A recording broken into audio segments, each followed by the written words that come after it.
Hi, welcome back Internet. Thanks for joining me. Today we're going to be looking at the Gsxr. Now you might have seen this has come back from my mother's about 4 months ago. Been a bit preoccupied with riding the Africa Twin, but there's a space there because the Africa Twin's gone. Got rid of it. Sold it. The second-hand prices, especially adventure bikes, have skyrocketed, so I made a few quid on that. So I've got enough now to put back into this, to get this back on the road.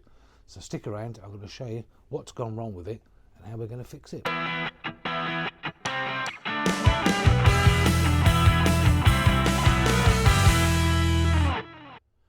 Right, here it is. I've been working on this. I've been polishing it up slowly. It got tarnished because it had been sat around in the garage for about 4 or 5 years.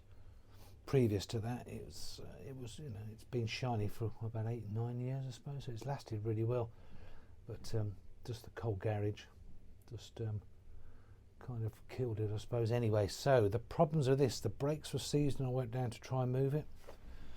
As you can see, these are all new internals and new pistons and seals, but the powder coating has gotten a bit bubbly.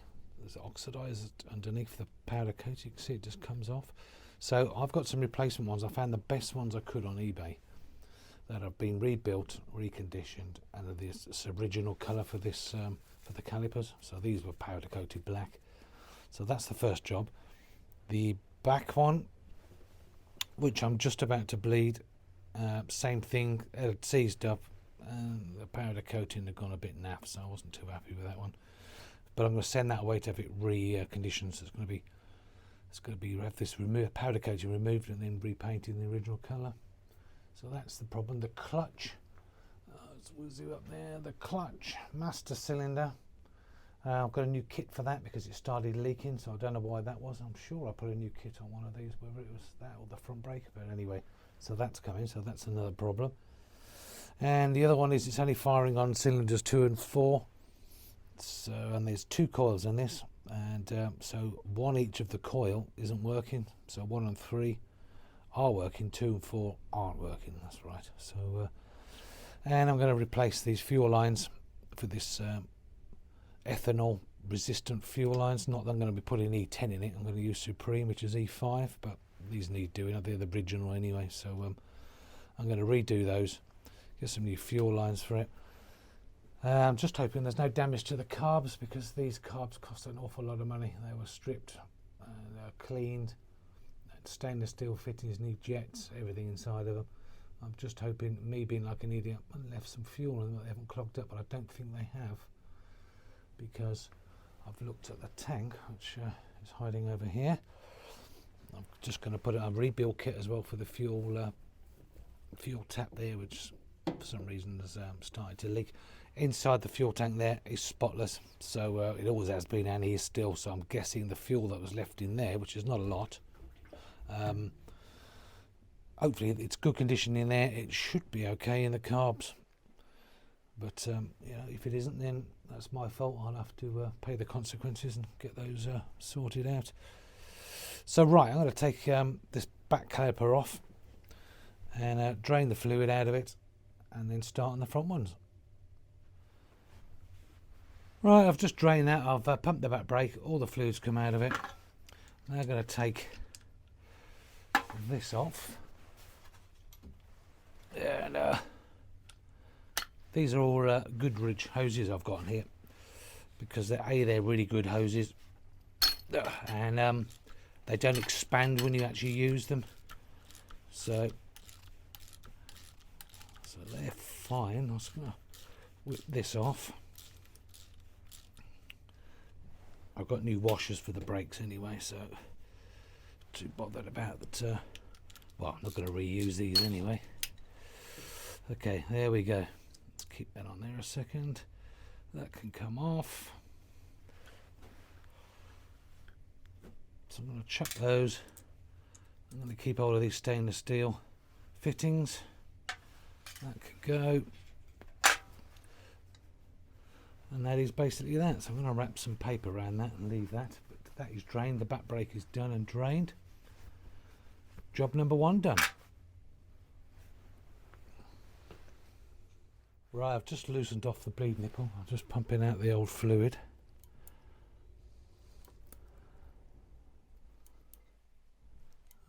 looks like that one's come out. That's all that's in that one.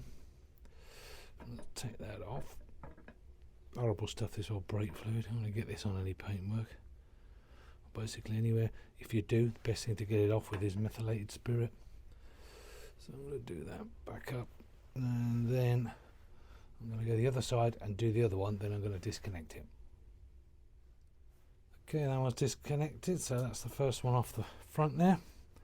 Again, dispose of the copper washers, the crush washers. I've got a new bag of these, so they're going straight in the bin.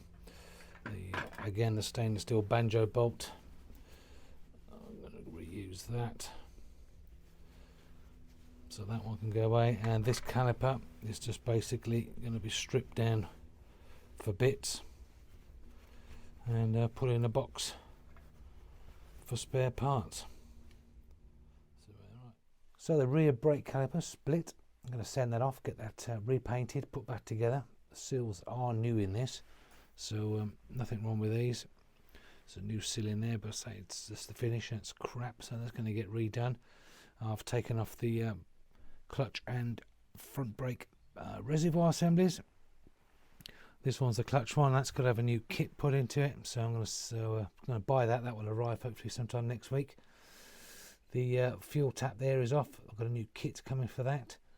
I've just taken some measurements of the fuel pipe that I need, so that's going to be ordered. So we're going to get those few jobs done, and I'm going to get a couple of new coils. You can see in there the coils, 2 coils there.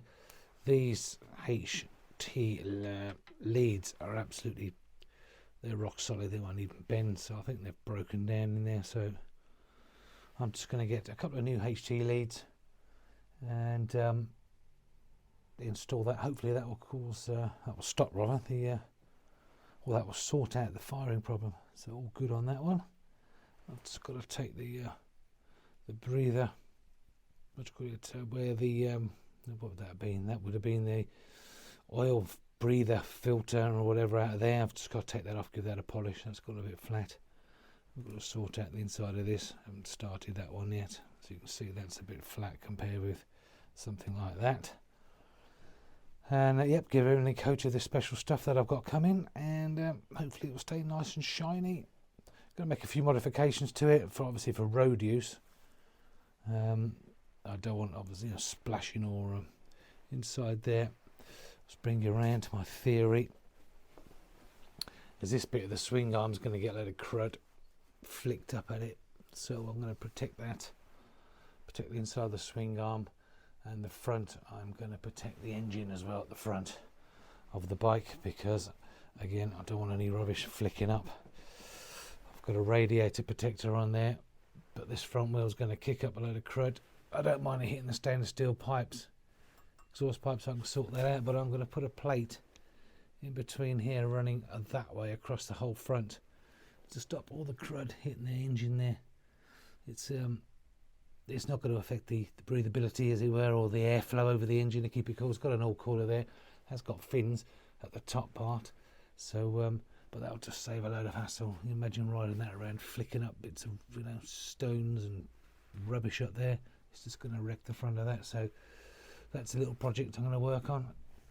Let's get some sort of cover to stop anything being thrown up there, and then yeah, it's going to take it for an MOT, get it put back together. Mileage wise, this bike has done, as you can see there, 24,439, which is nothing. It's low mileage. The engine is in good nick, because when I had all the rocker case powder coated, cleaners are whistling inside of there. Even this side, it is good engine, so I'm not even going to bother, because these engines are bulletproof.